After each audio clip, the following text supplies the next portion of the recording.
Just type in, it's my turn. I need y'all to just type. Excuse me, I'm just a little parched.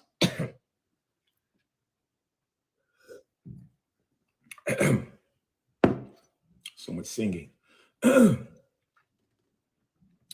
Please just put, it's my turn.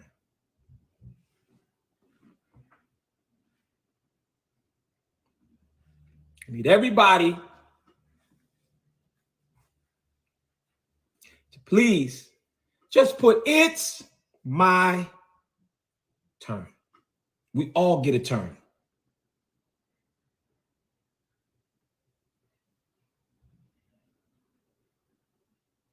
So please share this message, y'all. Share this message.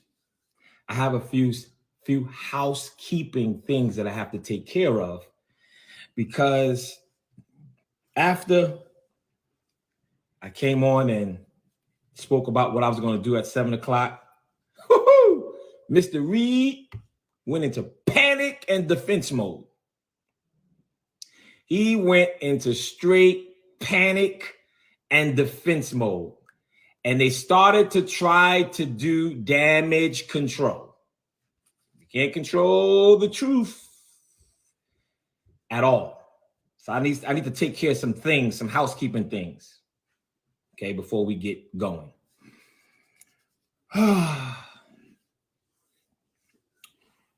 Mr. Reed stated that the house in the police report was not even built yet.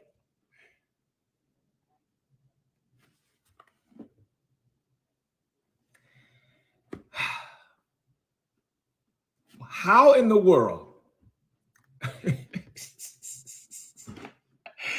can the police have the numbers of a house that's not built yet? Tasha, what's up? Tasha's here. Tasha, what's going on? We're going to pull Tasha on after this audio that I'm about to play. And that's just impossible. So did the police officers go there and they just wrote a number down on air? No, it's a dwelling. It's a dwelling. Okay? He also states, Larry Reed in damage control states that he says, I want y'all to all go on to the court case and you're going to see that I won the court case. That's a lie. Lies, garbage, and trash. What happened was they settled. That's what happened. They settled because it was going up the ladder, I guess, and it started to cost both of them some money. And they said, you know what? We're going to agree. Listen to this to agreement, and I have the paperwork. I'm from a little town called Brooklyn, Bucktown, where if you don't got the paperwork, I'm not going to believe you. So my team pulled the entire proceedings, and there was no fault found because they both agreed to make an agreement saying, I'm going to take these posts down. And Larry Reed said, I'm not going to talk about you. And that was the agreement. So he just went on, and y'all need to tell all his people on live, come on over here. Or tell all his soldiers, come on here. That could be your pastor. That could be your leader. But come on over here. Come on over here. And let's hear a little bit, because Larry looked real nervous. Woo, let me tell you something. What I'm about to play, y'all, you're going to understand how pale he looked. Why? I thought he was dark-skinned. Maybe it could have been he ain't have no makeup on, because it was like spur of the moment. I don't know. He had his eyeliner on, but that's a whole nother thing. So I want to straighten that out. Okay. He lied about that. He did not win that case. They settled. Okay? They settled. Okay? The next thing that he said, I'm trying to think off the top of my head, was okay, it'll come back to me. But let's get to the Archbishop Bernard Jordan, because he came on to talk about me. Archbishop Jordan, I had a lot of respect for you, but when you start to talk down on me and talk about my family, I really don't give two damns about you. We're going to keep it all the way official. And you could sit there and talk about how you're going to pray tonight to dismantle mantles. Listen, God loves me too. Right? So stop thinking that God only loves you. See what you are doing over there, right? And this is the reason why me and you, and then you lied. Going to talk about you asked to ordain me, who consecrated me as a bishop, and I got loud with you. You're a liar. You're a liar. Okay? And I don't like liars. All right. And you wanted to come on here and indirectly manipulate the people, and you wanted to try to discredit me. Okay. And also, let's just get back to really quickly.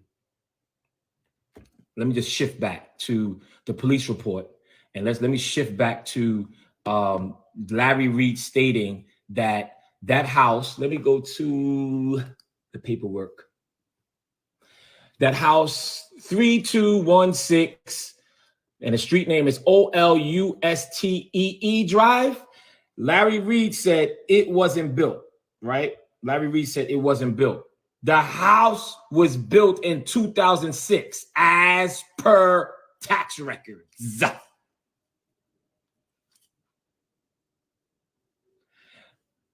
Archbishop Bernard Jordan, you don't run me, okay? You want to be around a whole bunch of feminine men, and I have the text where you said that you wish you never met me because I told you that you had too many feminine men around you. I said you could do what you want to do, but I can't be around it. And you got upset. And the only reason why you're protecting Larry Reed is because he's giving you a bag. He's giving you some money, okay? And then you wanted to sit there and talk about my wife, and you wanted to pump up a fist for my wife and my wife's family to try to discredit me as far as saying, well, I respect them, but I don't respect you. Well, listen, Mr. Archbishop A.R. Bernard, I really don't care nothing about you. Okay, nothing about you.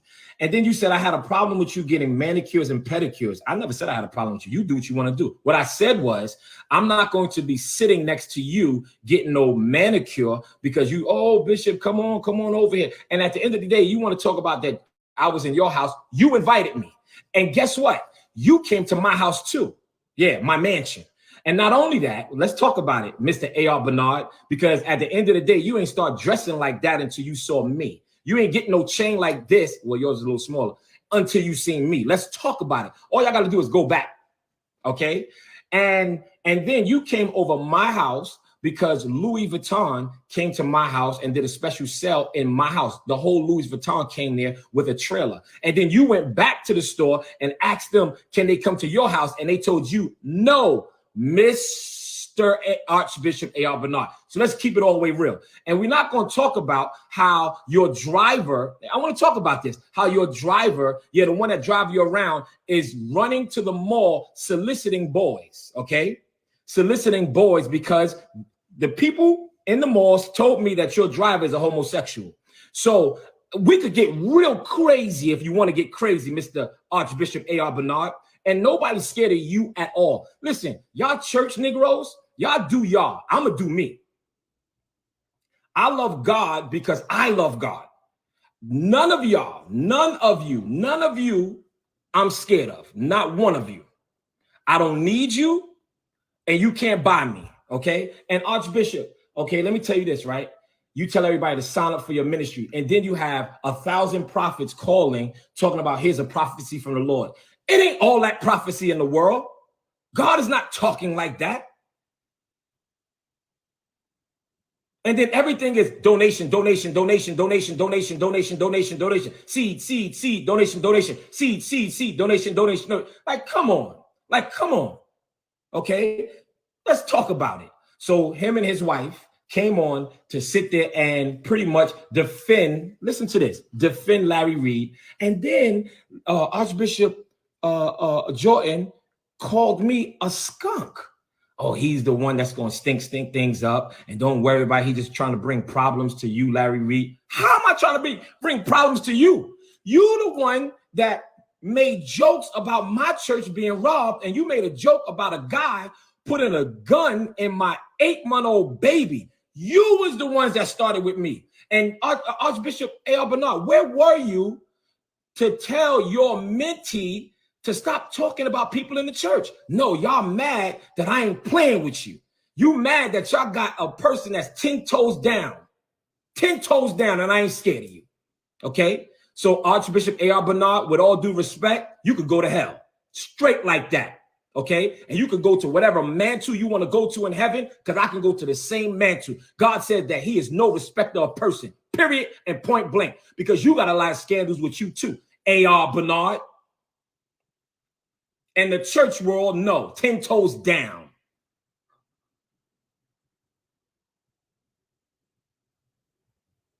Are y'all crazy? Y'all don't scare me, man. So you can get on with your mother, your wife. You can bring your whole family on. You can do what you want to do. 10 toes down, Bishop Whitehead. So don't come on try to discredit me, because at the end of the day, I'm going to defend my family. So now all of a sudden, I got some audio that's going to tell it all. Allegedly, things happen. I ain't say I believe it. I ain't say this stuff is true. I just said that there's a police report and I got some audio. That's all I said. And I said, we're asking questions now.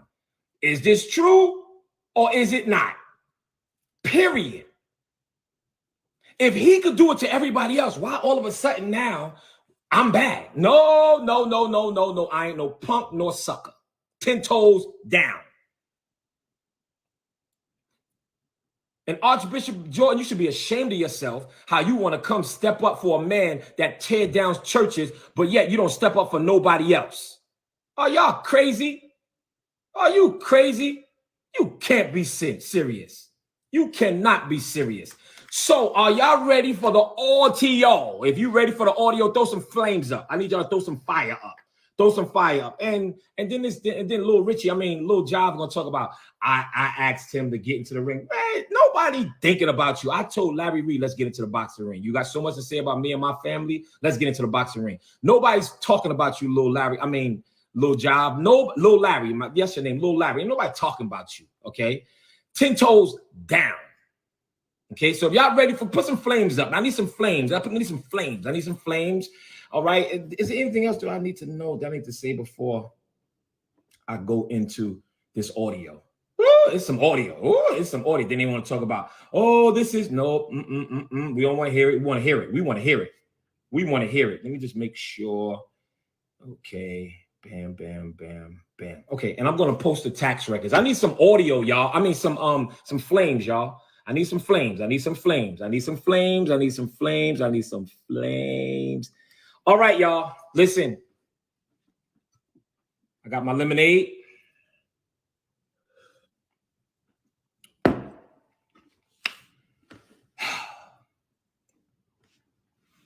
Make sure my Wi-Fi right. Okay.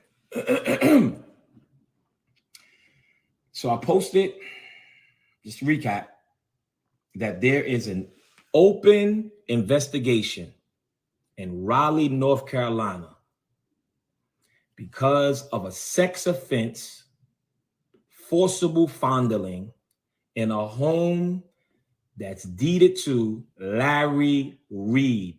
And I have some audio of what was alleged happened. And all I want to do is play the audio because we need some answers. He's talking about everybody and he's blowing up everybody's scandal, what they call a scandal, and this, that, and third. So now let's turn the table around and we need some answers. So I want y'all to jot the names down because guess what? These people are going to come. They're going to come and they're going to say their truth. Their truth. I don't know what the truth is, but their truth. Are y'all ready for the audio? Are y'all ready for the audio? Are you ready for the audio? Let's eliminate up. It's your turn, Larry. It's your turn, Larry. It's your turn for people to ask you to explain what others' truth is. And action.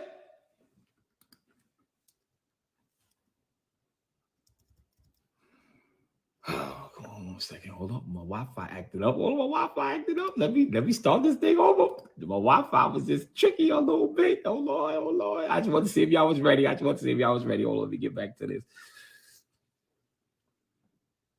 Hold on, we'll get back to this. Okay, here we go. Okay. All right. Action.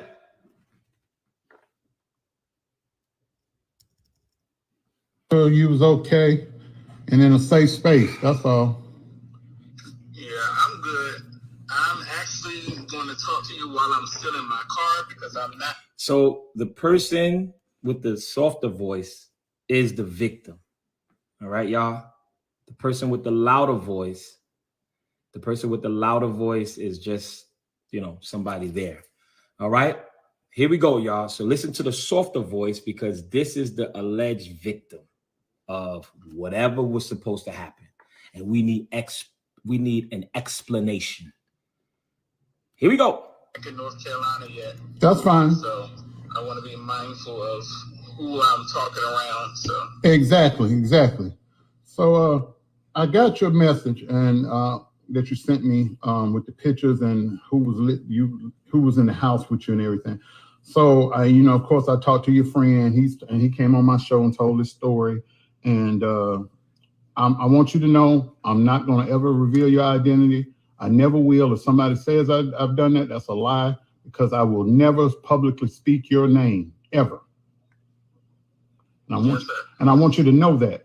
And if you ever need me for any help, you have my number, and I will make sure that I do whatever I can to help you. And if I can't help you, I'll try to find somebody who can. I appreciate it. And I want y'all to understand, this is the alleged victim, y'all. The alleged victim. I don't know what's going on, okay? But we just want some answers, okay? Because this is alleged. And I'm not even going to say what's alleged. You're going to hear from them, okay? That's why I said so. Alleged victim. Ty and Trey have both reassured me that I can trust you. Okay.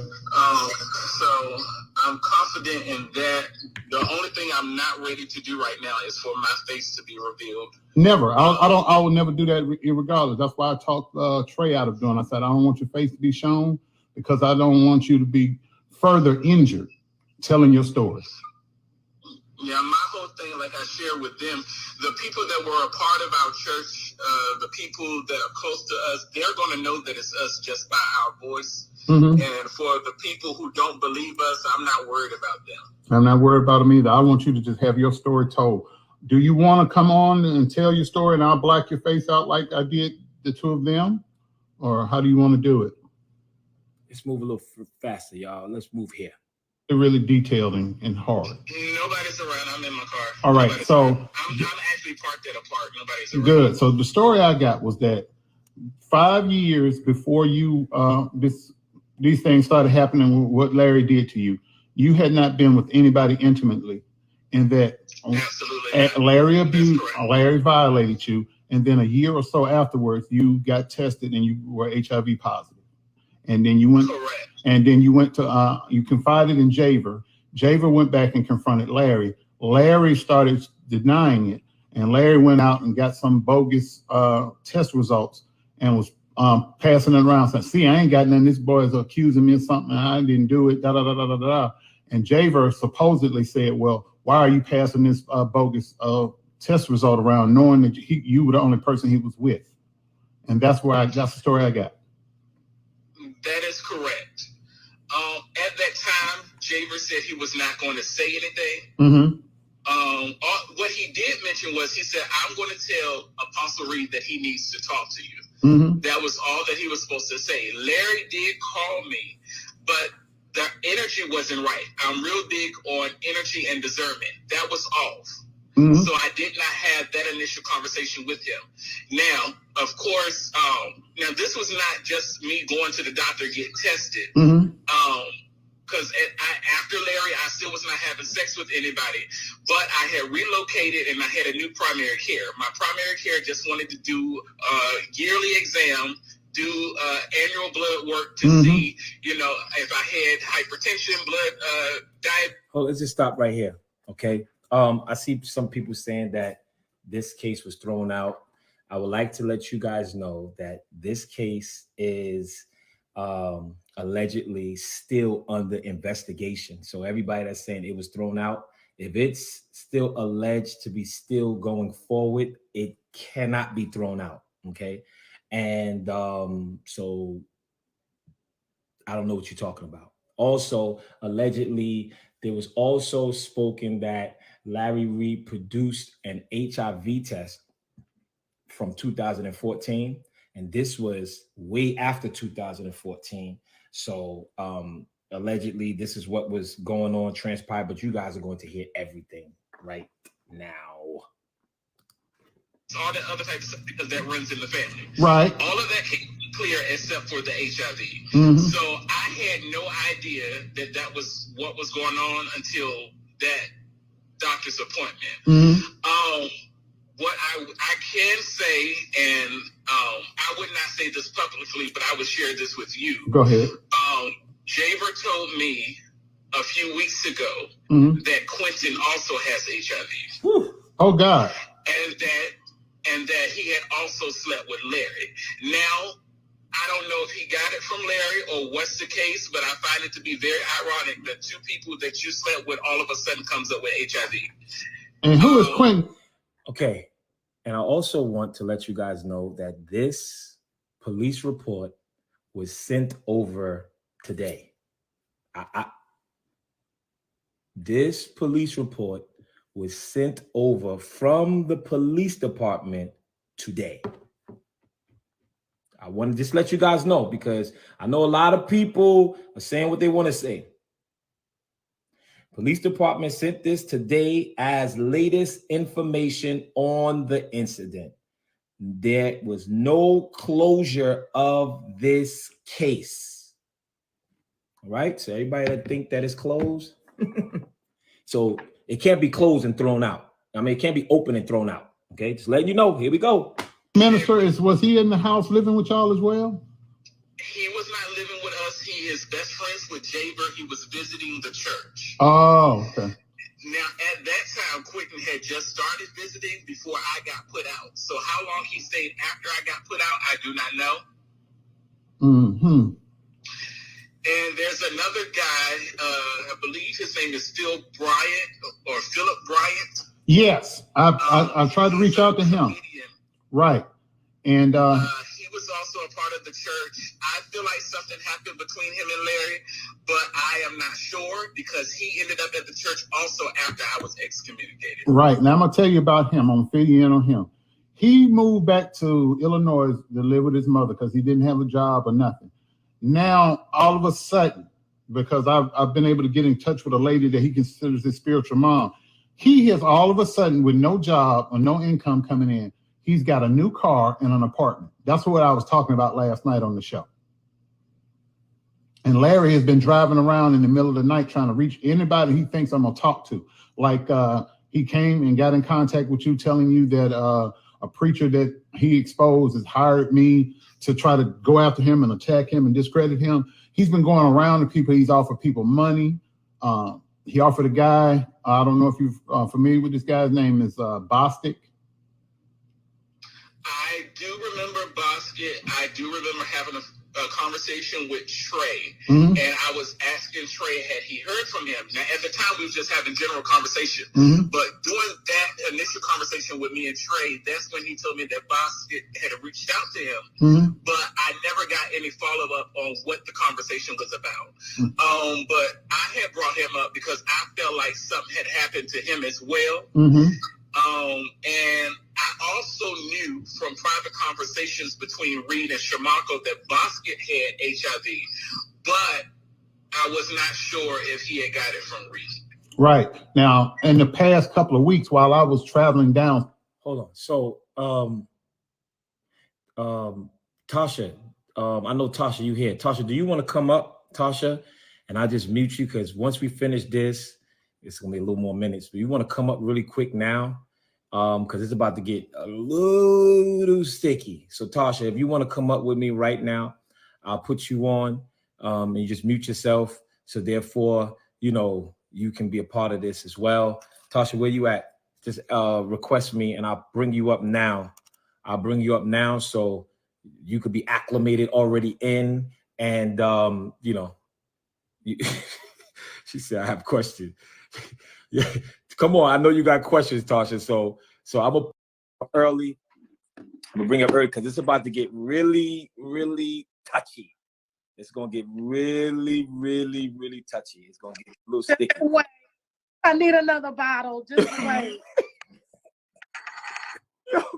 Hold on, y'all. I'm gonna put y'all here, right here, so y'all can see Tasha. Oh my goodness, Tasha is. Oh my goodness. Hold on, all right, y'all, because it's about to get. Oh, it didn't even scratch the surface yet. Oh, and I need y'all to just look. She's crazy. I need y'all just to listen, y'all, because it's about to get really, really explicit. So what we're doing right here, y'all, I posted the police report just came in today, and the police report states that at the address where Larry Reed owned a house, there was a sex offense and there was forcible fondling. And it was alleged that this is all alleged. This is in the police report, and it was sent over today. Okay, today. So therefore, there is no closure because it was sent over. This is the update as of today. So we are now playing some audio that I received from my team, and it's going to give us the alleged things that supposedly occurred. So all this is allegedly. I don't know. I don't believe anything, but I just need explanation. That I need somebody to explain this. I need Larry Reed to explain this, just like how he put everybody else on a hot seat. Well, buddy, you're on a hot seat. So let's go. Listen, I'm telling you, Tosh is about to get really, really, really. I'm just letting you know. Hey, listen, I'm just a spectator like everybody else. So once it's done, I'm gonna give my thoughts on it. And then tomorrow we're gonna do our thing, Bishop, me and you. Yeah. But I'm in awe too. I'm in awe. I can't believe what I'm hearing. I go didn't ahead. either. I said, yo, you talk about everybody, and then this. Are you? So I have my team get in contact with the police station, and they sent the update, and I posted it, so nothing could be closed. I saw what you posted. I was like, I looked at it and I was just like, oh, so something is going on. Yeah, like I was confused by that too. Like, how is it that the house wasn't built, but there's an address? Right, and when they said that the house wasn't built, right, because he's lying about that, my team pulled up the tax records, and that house was built ever since 2006. Damn, I gotta get a swig too. Woo! This ain't no lemonade. This is lemonade. I'm a whole preacher. All right, so let me get back to it. It's about to get a little wacky. I'm listening. Okay. Because I'm from North Carolina. I'm born in Fayetteville, but my parents live in Alabama, where they're from. So I was driving through, and I stopped in Atlanta, and I did a video, and I posted it on social media. And Larry got scared because since this story broke, Larry hasn't spent 3-4 nights in his own house in Atlanta. So him and Locklear got in the car and they drove up to the Virginia area, DC area where Bostic lives, and gave Bostic $500. Did he take the money, or is he still talking? He took the money, but he told Trey about Larry and Locklear coming, and yeah, so it's been some information shared. That's all I can say about that. But okay, so with my situation, I initially told him that I would not talk, but here's why. Like I said, at the time that he apologized, I did not know about Trey, and I definitely did not know about my best friend.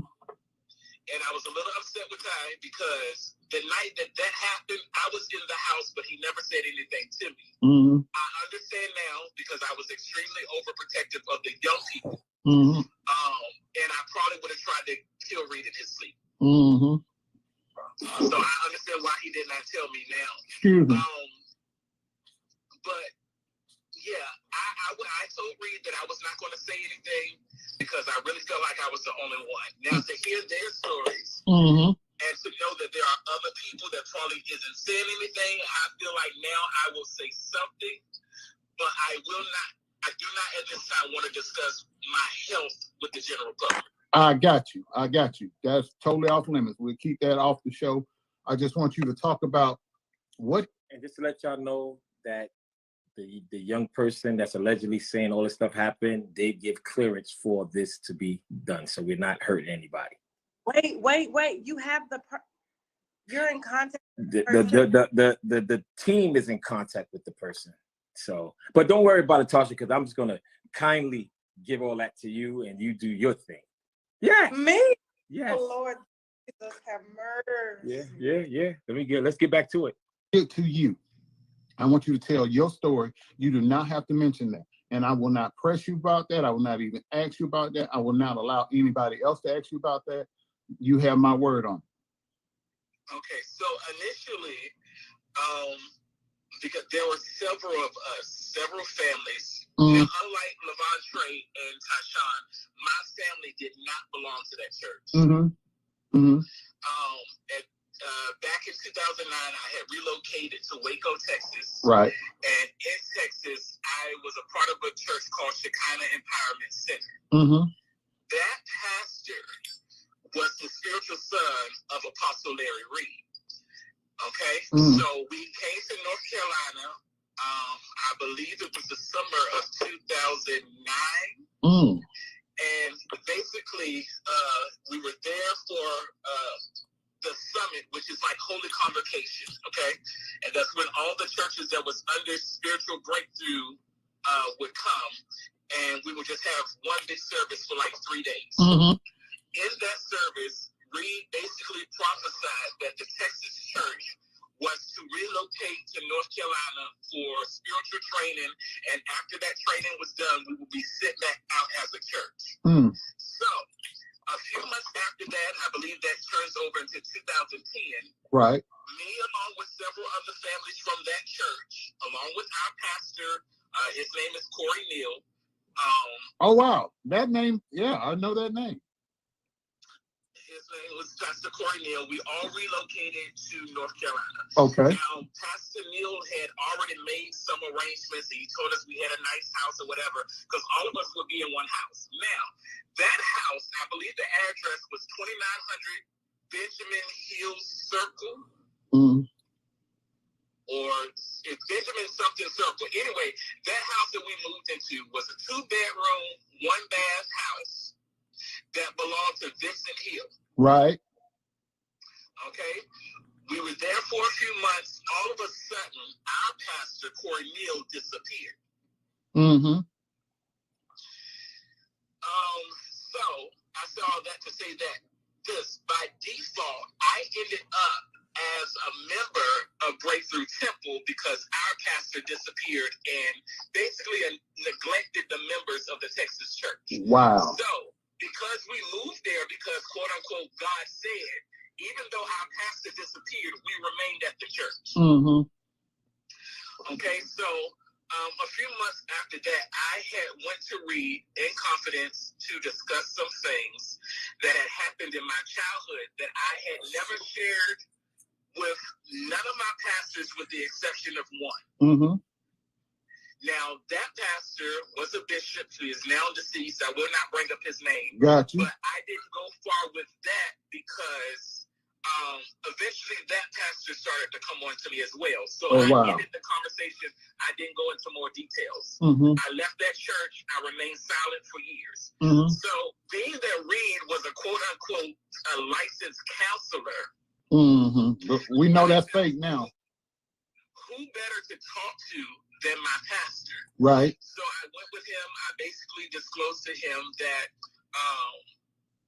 now, I will tell you in private, it was my biological father, but for public sake, because I have siblings that do not know about it, I would say that one of my legal guardians basically began to molest me. Mm-hmm. With my father, though, it was not penetration. It was, I'll just be honest, it was oral. Mm-hmm.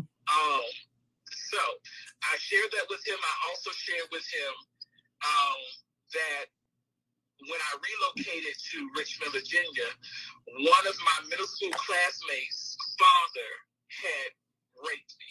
Wow. Jesus. I also shared with him that a childhood friend of the family that was supposed to be babysitting us at the time molested me as well. Mm. So he knew all of this. He also knew because of, as a result of that, because all of these were men, I began to question my sexuality, not just because that happened to me, but because some of the things that my rapist and my molester said to me. Right. Things like, this wouldn't be happening to you if you didn't look like your mom. This wouldn't be happening to you if you wasn't shaped like your mom. Oh, wow. At this time, I'm between the ages of 5 and 13. At the age of 5, you can't tell me that this is happening to me because I'm shaped like my mom. I didn't have no decision on what I would look like or how I would be shaped. Mm-hmm. So that had an everlasting effect on my mind and my emotions as well as my self-esteem. Okay, so I shared all that with him for a few years, a year, maybe 2. He was counseling me. He even had me to confront my mother because when one of the molesters was molesting me, she actually walked in on it. She did pull the guy off of me. She had a conversation with his family, but she never took me to the hospital. She never filed a police report. Oh, God. And that bothered me. So basically, her stance was, what happens in this house stays in this house. Up until I was grown, her side of family knew nothing about it until I started to talk about it. Mm. So he helped me through all of that, but the moment that he thought I was over it, it turned into something else. Uh-oh. So similar to Trey's situation, he started to buy me underwear. Right. Now, these underwear, they were Under Armour. Yeah. Yeah. His thing was, you're wearing, slacks and fitted clothes to church, and I was, and sometimes your print shows. I was not thinking about that. I'm from the hood. And when I go to church, I'm not looking at people's shapes of their prints, so I wasn't thinking about it. Right. Anyway, so he bought them. Unlike Trey, though, with me, it was, I want you to go into the bathroom, try them on. Now, all of this happens at the house. I believe the address was Weaver Forest Way or something like that. Mm-hmm. And so when I would come out, he didn't want me to have on nothing on but my underwear. My whole thing was I could put the underwear on, my clothes on, and then you'll be able to tell if you can see my print or not. Mm-hmm. But that's not how he wanted. He didn't want me to have nothing on but my underwear, and I think I had on a white beater. Okay? Okay. So I tried on a... So just to let y'all know, right now, he's giving his side of the story, what Larry Reed was allegedly doing to him. Okay, just to let y'all know. Yeah, so let me take that back a little bit. About the molester his mom pulled off of him. He's allegedly talking about Larry, I guess, allegedly doing these things to him. Yeah, this part right here. Here we go. I'm gonna take it back a little bit. Boom. I've never heard this. This is crazy. Here you go. Boom. Or something like that. And so when I would come out, he didn't want me to have on nothing on but my underwear. My whole thing was I can put the underwear on, my clothes on, and then you'll be able to tell if you can see my print or not. But that's not how he wanted. He didn't want me to have nothing on but my underwear, and I think I had on a wife beaters. Okay. So I tried on a few pair, went back into the bathroom, changed. Then another time, that was one day. Another time he had got some more. These were a little bit longer. So I did the same thing, except for this time, as I went to walk away, he basically pulled my underwear down and tossed me on his bed. And he put his face in my tail. So that's how it started. And how old were you? And now I was grown, but I think I was like 19 something. So I was not underage. I was grown. However, I'm not sure. Well, I'm pretty sure they did tell you this, and I believe I heard it in one of the conversations. If you was a member of Breakthrough Temple, that was the name of the church at that time, right? Let's see. When I first came there, the name of the church was Breakthrough Temple Pentecostal Holiness Church. Then it changed to just Breakthrough Church. So I want to say by the time we moved to Weaver Forest Way, the name of the church was just the Breakthrough Church of North Carolina. But if you was a member of that church, you could not have friends outside of that church. And if your family was not a part of that church, you really was not supposed to be associated with your family. So when all of this is happening, because I'm only thinking that it's happening to me, I had no one to talk to. I could not turn to my family because in a sense I had cut my family off. So he was running a cult. When you first get to that church, you do not think it's a cult, but when you become knowledgeable of certain things, then your eyes are open and you realize what you're in. So it wasn't until I was there for years that I realized this is a cult and I need to get out of it. Eventually the conversation shifted to, well, maybe we need to do something to see if you're still attracted to guys. That test that he gave them, the gay test. Yeah, so I guess this now becomes my gay test. I said, well, Apostle, I don't mean any harm, but if you want to know if I'm still attracted to guys, all you have to do is ask me and I will tell you. And his whole thing, well, no, I mean, you won't know until you do something. And I'm like, well, if anybody is touching my body, whether it's inappropriate or not, my nerve endings do not know that it's inappropriate. There's still going to be a response. So long story short, he did end up getting what he wanted, taking advantage of me. But a lot of that was mind control.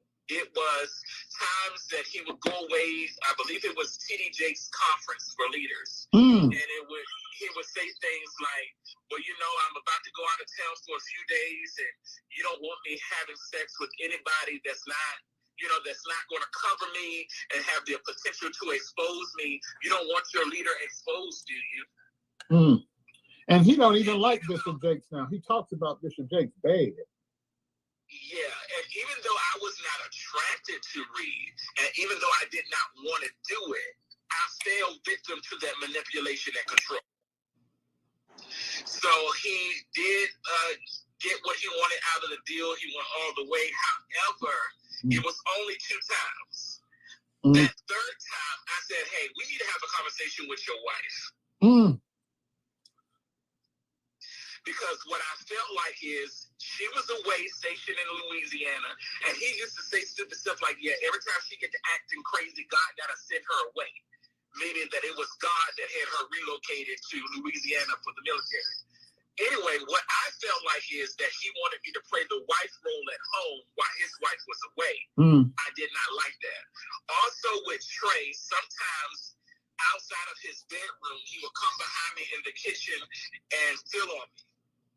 He would broke my behind or do something crazy. And I believe there was like 2 times that Kendall was around, but Kendall really wasn't paying attention. Is Kendall gay? I know his is gay. Mm-hmm. I do not know if Kendall is gay. Kendall never tried anything with you, did he? Nobody in that ministry ever tried anything with me other than Reed. Okay. All right. In the house, Kendall was present in the kitchen when Reed grabbed me a few times, but he was not paying attention. More so because it's like his back was turned on. He was walking inside of the pantry. Mm-hmm. But there was one time at the church. Now this is when at the event center, I believe it was called the Perimeter or something. That was in Morrisville. Right. That's where they were having church when I was excommunicated. There was basically like an overflow room with a divider, a wall up. And I was in there. I was doing something. I think I was preparing to open up service because at that time I had multiple positions in the church, and it was my job to be one of the intercessors that opened up prayer before service. Mm-hmm. So I was getting myself together for that. Reed came in, and basically he was touching my behind again. But this time Kendall walks in, and Kendall said something to him, and he was like, Reed, you wasn't just touching Delquan's behind, were you?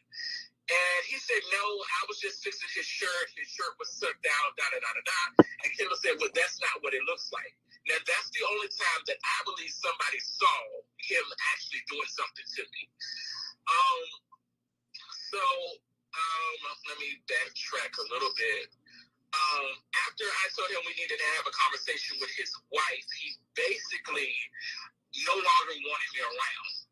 At that time, I was working at Lavino, which is a computer company, but I was working in the kitchen. Mm-hmm. And I went into work at 5 o'clock that morning, as I always did. But around my lunch break, which is like 1 something, I went and got my phone because we could not have our phone on us. Right. And I opened up the phone and I had a text message from Kendall. Mm-hmm. The text message read along these lines. I heard that you were moving. Do you want me to start packing your stuff?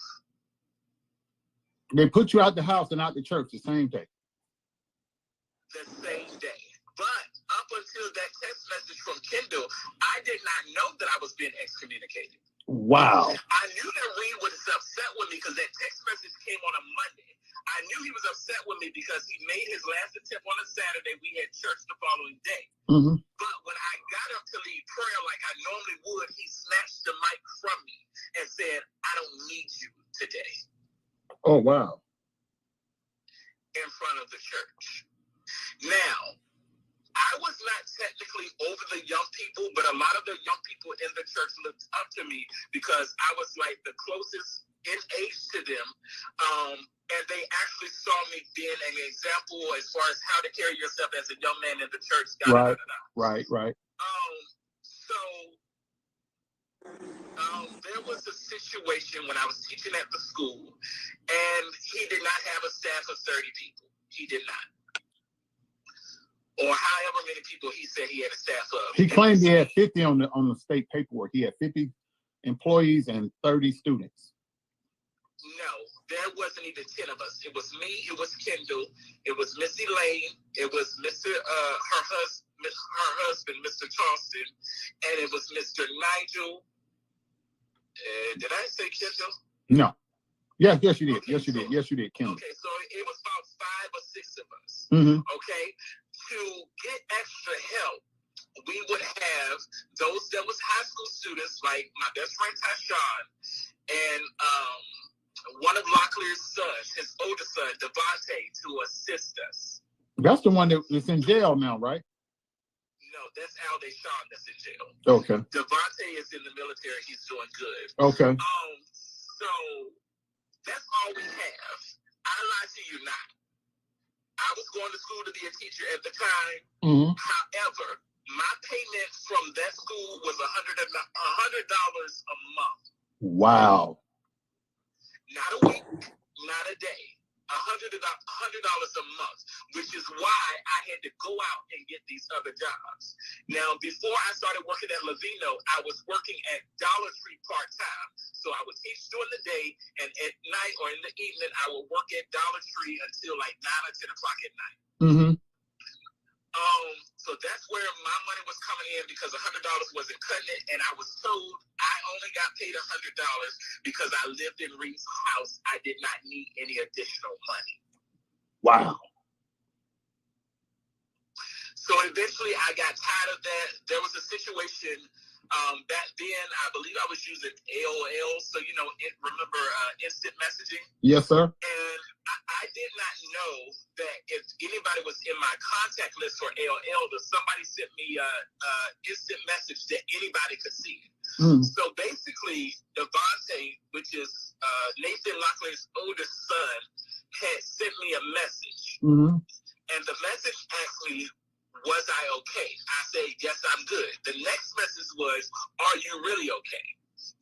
Now, this is because he had basically just witnessed, I want to say it was Larry, because Reed would come into the school sometimes just to observe what was going on. I had basically got fussed out that day.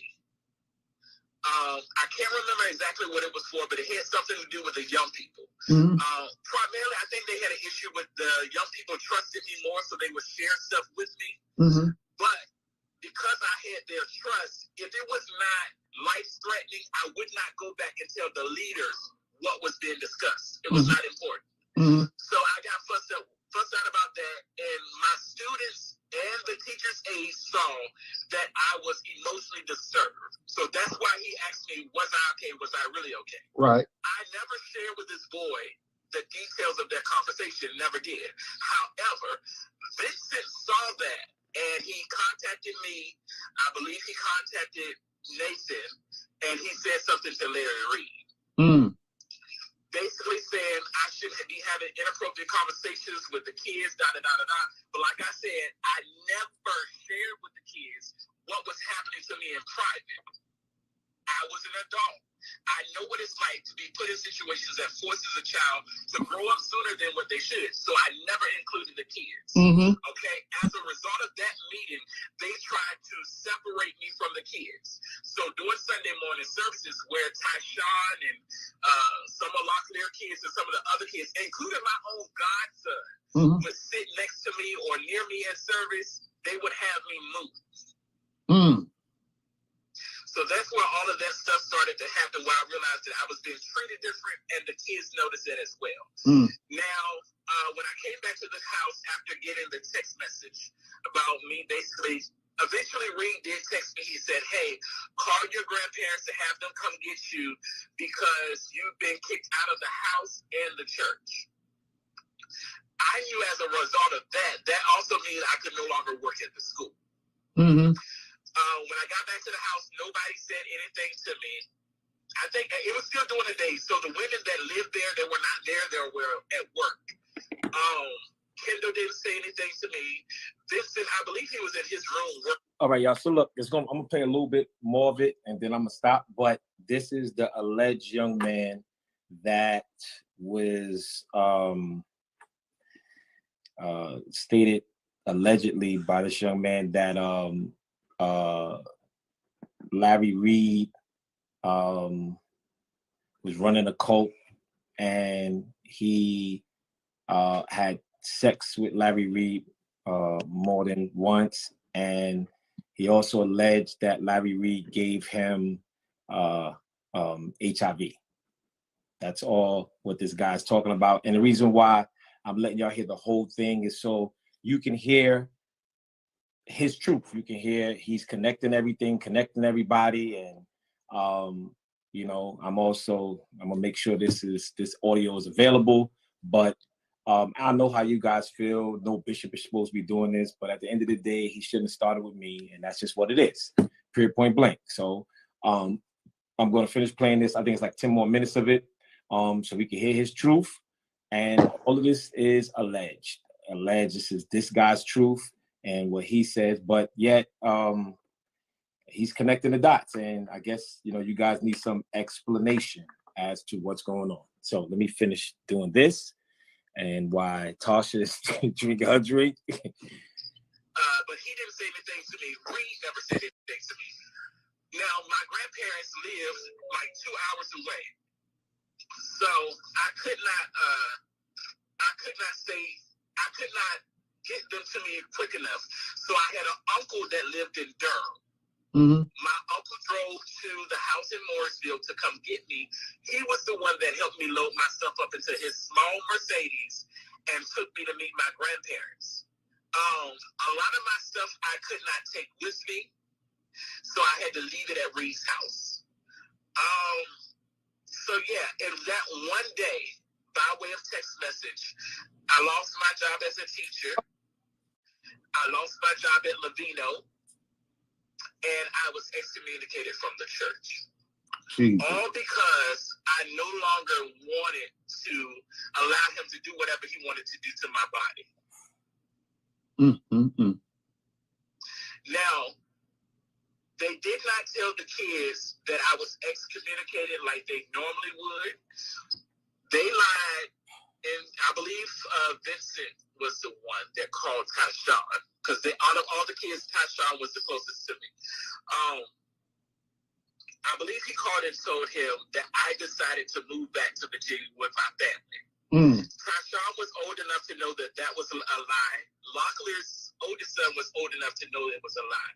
But the younger kids, they just took it at face value. Right. But that was the lie that they told. I left the church because I wanted to go back with my family. That was the lie that's been put out there. Yeah, you're right. That's exactly what they put out. So yeah. Now, before I got the diagnosis, he had reached out and he was like, "Hey, Delquan, would you come back and work for me?" Now, this is the same man that put me out of the church through text message. He asked me to come back and work for him. And I said, at this time, I cannot do that. My grandfather, who was a bishop in the Lord's church, health had begun to decline, and I had became his caretaker. And it was not looking good, and I figured that he was going to die, and I was not ready to leave my grandmother by herself. Right. So I told him no, but that was not the only reason I said no. I also said no because I did not want to go back into their call. And if you could only pay me $100 a month for teaching at the school, you definitely couldn't pay me nothing more as your assistant. Right. So I never went back. So from that conversation up until last month or whatever, I had not talked to Reed. I only talked to him a few days after you initially sent me that message. Now, ironically, after I had a conversation with Reed, I had another friend who was not a part of the church, but he would come visit the church sometimes. And he was like, "There's this guy on YouTube that's really going in after Larry." He sent me the link to the video. I said, "This name sounds familiar, but I can't remember where I know it from." And then it clicked on me. It was you. And so I just kept watching some of your videos, and eventually I heard that there was another accuser that had came forward. At that time, I had not heard Levantre's name. Well, I hadn't heard his voice. But when I heard his voice, I said, "Oh my God, there's other people." And I think that Javer Stubbs was one, but he just won't talk. Now, when I talked to Javer, he was like, "I feel like you should talk because what Reed did to you was completely unacceptable." But Javer had been connected to Reed for a while because Reed and Javer's mom at one point was close. So I just asked him, did anything happen between them? And he told me no. But I do not feel like that was an honest answer, because he was supposed to call me back the next day. I have not heard nothing from him. Exactly. He got ghost on me too. So that is suspect. I do feel like something happened. He also said something along the lines, I was like, "Well, are you going to talk to Daryl?" Because I had made up my mind at the time. He was like, "I don't know." He said, "But Reed don't want me to talk because if I talk, I can sink the whole ship," which makes me feel like he knows more. But I don't know if he was paid off. I do know when I was in Fayetteville, I was going through a situation because me and my brother was living together. I was going through a situation where I was basically looking for somewhere else to go. And Reed was like, well, if you need help financially, let me know. I believe we have funding for situations like this, but I never took any money from him because things ended up working out on its own. So I never took any money from him, but I think that was his way of trying to offer me money. Mm-hmm. So yeah, but he was under the impression that I was not going to talk. But I commented on your YouTube last night, and I saw that the comment was highlighted. So I'm pretty sure now that he knows I'm going to talk. So I don't know if that conversation with him and I from a few weeks ago was recorded. I feel like it was. Because he called from several different numbers. I feel like either someone was listening in on the conversation or it's being recorded. Mm-hmm. So I don't know if he's going to try to use that conversation and edit certain parts out where I said I forgive him and I asked him for my forgiveness or whatever. I don't know if he's going to try to use that against me. I really don't care. But there's something else that he used to always tell us. Mm-hmm. If you're going to sin, sin wise. Basically saying, if you're going to do anything with somebody, make sure it was somebody that has something to lose. I really feel like he thought he was smart enough to do things with people that had something going for them, that had high respect for their families, that they would not say anything so that it would bring shame upon their families or bring shame upon their ministries. I don't know who else is a victim of Larry, but unfortunately, I am one that stayed in ministry, and I am a pastor. So I feel like he maybe thought because of my position in the church, I would never say anything. Mm-hmm. But for the sake of the reality that there are other victims out there that are pretty much scared and won't say anything, I am willing to come forward. Okay. As long as my members would know because of my voice, but I don't want to show my face. I'm going to conceal your face. So when would you like to do it? The only thing at night, because I'm still in Virginia, I haven't gone back to my apartment in Greensboro. Right. We can do it at night. I don't know what's late for you though. Ain't nothing too late. I probably can do it around 8 tonight. I'll be ready.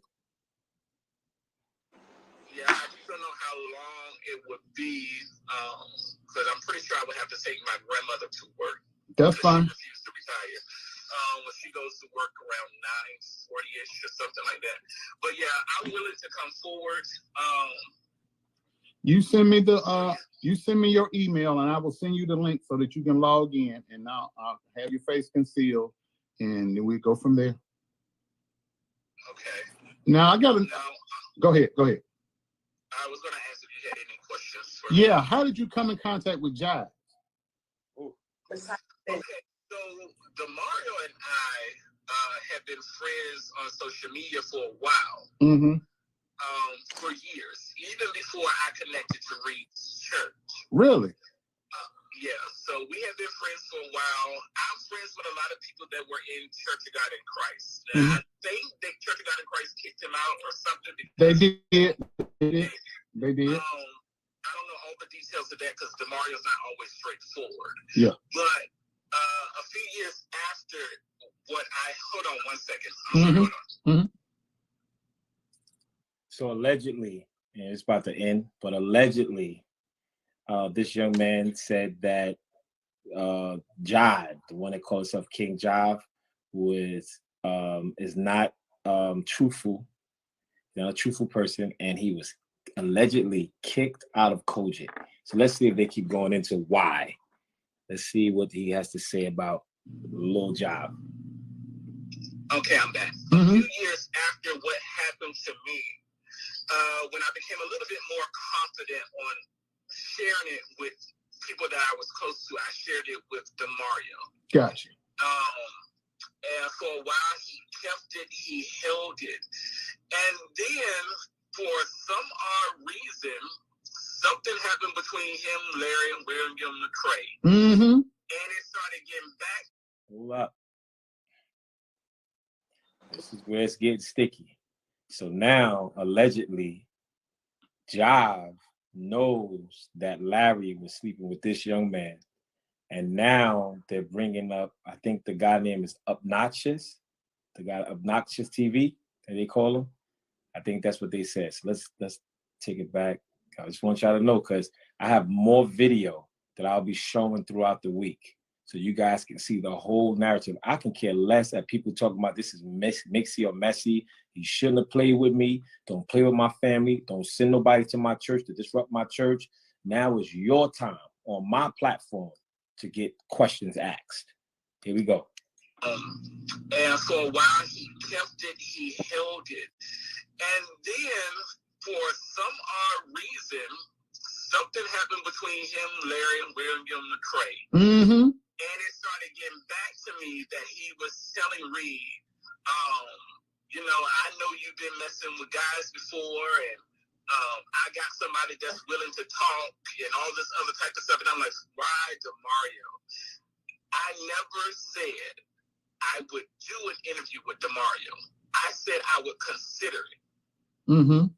And I said I would consider it because I questioned his motives. Right. Unlike you, it did not come off as if he wanted my story to be shared because I was a victim. Mm-hmm. It was almost like, well, I know what Reed did to you, so I'm going to just throw you under the bus so I can get even with him. Right. He wanted to use your story as ammunition to get back at Larry. Yeah. And because of that, I felt like then, okay, well, you're really not a friend of mine if you're just willing to throw me under the bus, excuse my French, to save your ass. Exactly. That's not a friend. And so I never did the interview. Now, I also reached out to him because as I was going through your videos, I heard you taking up for him in a sense. I did. And so I said, DeMario, I reached out to him through Messenger because I had him blocked in my phone. I said, Mario, I said, what do you think of? So I stand corrected. I believe that's my team is telling me. The Mario, I think that might be the guy Conscious TV name. Is that his name? I think that might be. No? I think TV name is like So I don't know. It's so many of them. Davion. Huh? That's Conscious TV's name is Davion. All right, that's one. Yeah, Davion.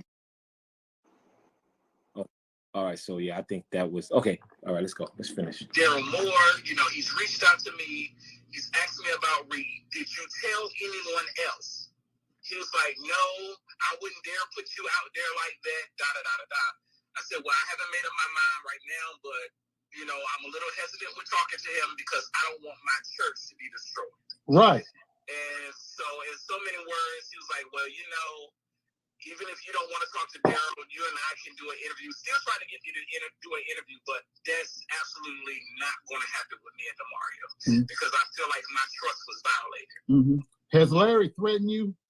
Larry has not threatened me.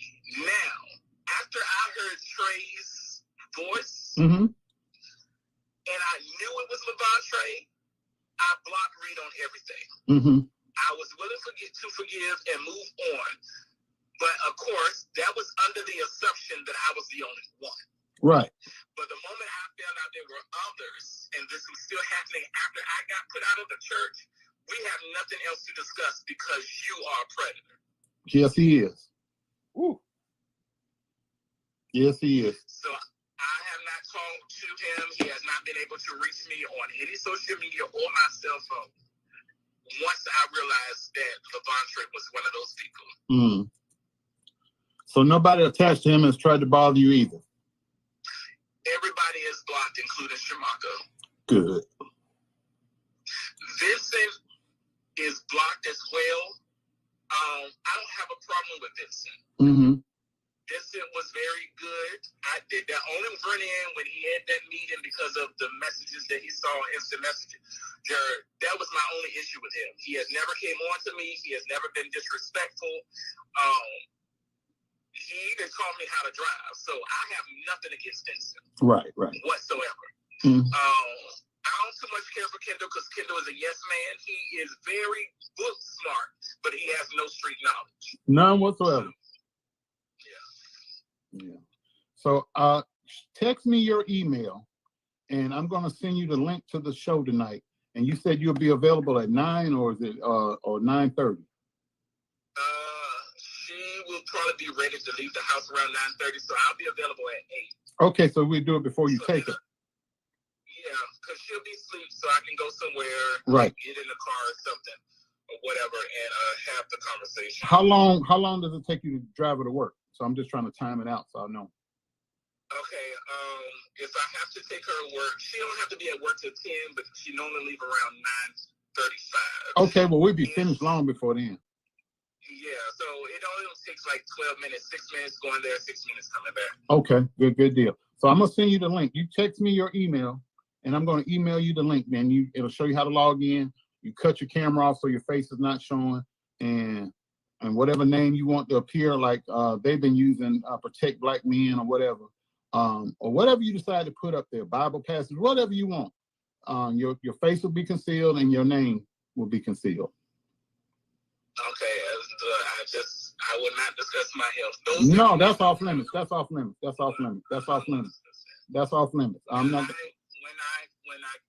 the health department contacted me, his name was given, but I do not think he ever responded. Now, the guy Bostic, you said Bostic is positive too, correct? Or that's what you heard? You don't know for certain. That's what I heard. Okay. It was a private conversation. They said that he had HIV. Allegedly, in one of the services, he got healed, but because he went back into that lifestyle, he ended up getting it again. Oh, that's what I heard. Yeah, because I've been told that. I've been told Bostic is bisexual and he's married, and his wife is also bisexual. Yeah, see, at that time, Bostic wasn't even married. And I would only see him during the summit, which is our holy convocation. He's a photographer. He would come in and take pictures and stuff like that. And he would go back to D.C. Right. So that was just, now, there was a lot of private conversations where I heard things that I should not have been hearing. I do know that there are at least 2 other men that are grown that Reed did things with. I don't think it was penetration, but I know he had some type of sexual activity with these guys. Trey will probably confirm this, but I wouldn't say it publicly, and it's because my best friend's stepfather is one of them. I know. I heard about that. Because and Bostic has some messages where Larry said, well, I like short men with fat asses, like this guy's name. He mentioned the guy's name. Yeah, now I shared this with Trey. I tried to talk to Ty about it, but Ty, I don't think he wanted to take his mind there, so I just left it alone. Right. Basically, Larry, out of his own mouth, told me that he stopped doing stuff with Hines, which is Tashawn's stepfather. Right. Because the older he got, the more his ass sunk. And he no longer found that attractive. So that's why he stopped doing stuff with him. The other person would be Tashawn's uncle, but also Levantre's, I guess that is his wife's brother-in-law.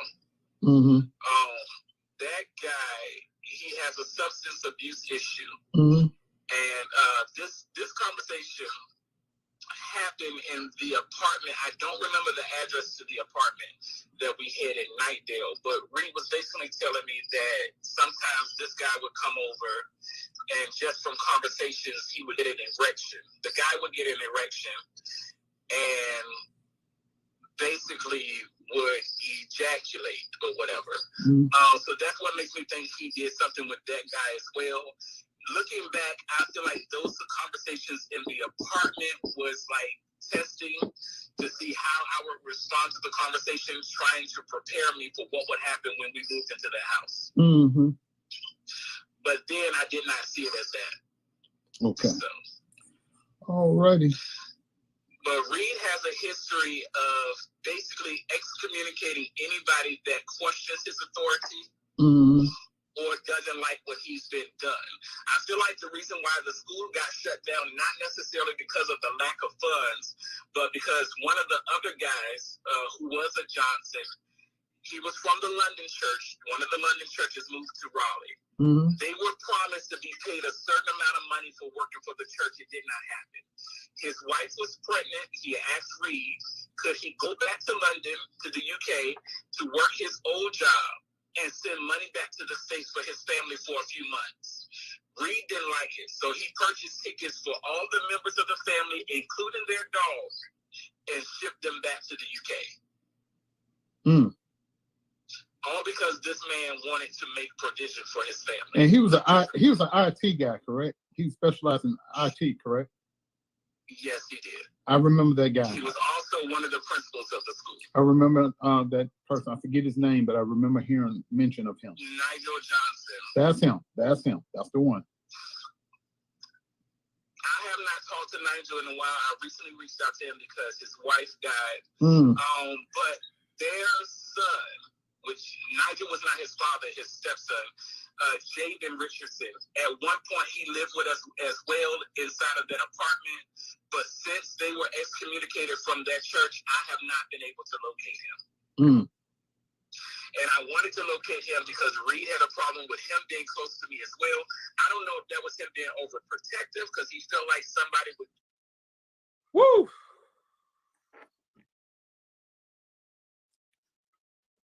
It's a lot. It's a lot. It's a lot. Yeah, this is a lot. Woo! I'm going to save this live. And y'all can go back and look from the beginning. Allegedly, this young man was taken advantage of by Larry Reed. Allegedly, this young man said that Larry Reed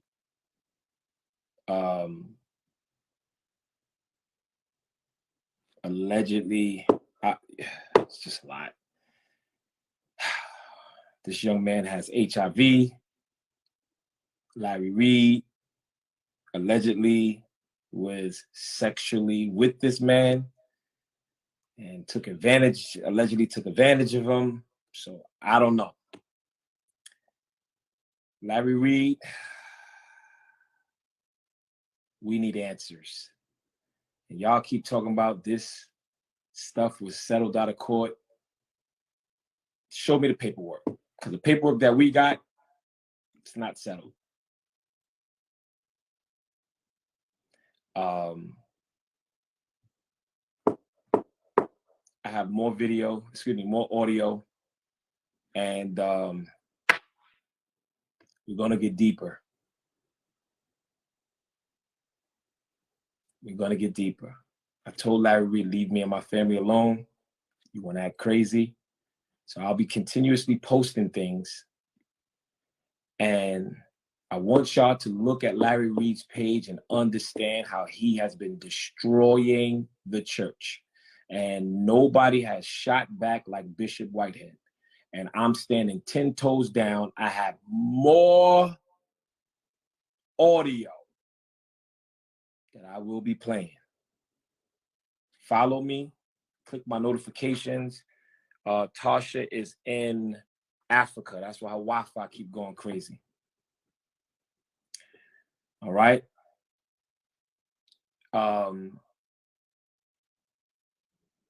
I'll be putting out more information, y'all. Hold on, so let me make sure.